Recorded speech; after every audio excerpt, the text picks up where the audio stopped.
ស្នេហ៍អូននឹកចង់តែរៀបការសន្យា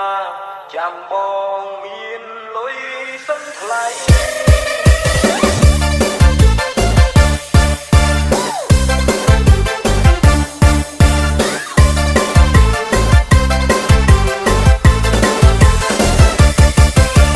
មានប្រាក់រៀបការដេញកើតទេ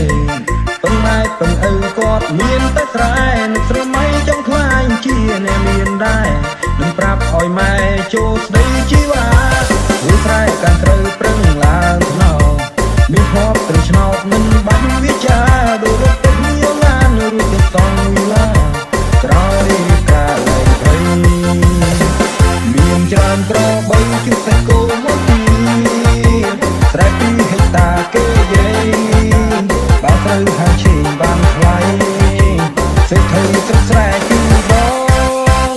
តែនៅពេលនេះបងជីកបីមិនឡៃទេ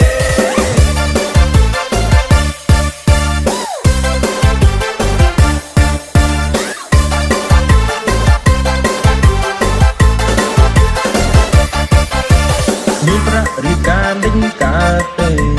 ពងម៉ែពងឪគាត់មានតែស្រែនឹកស្រមៃចង់ខ្លាញ់ជាអ្នកមានដែរ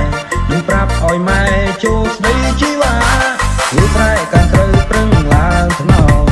មានភ័ព្វត្រឹងឆ្នោតមិនបាច់វិចាដូចរត់ទៅញៀងឡានរួចទៅសងវិឡាក្រោយរៀបការលែងភ័យ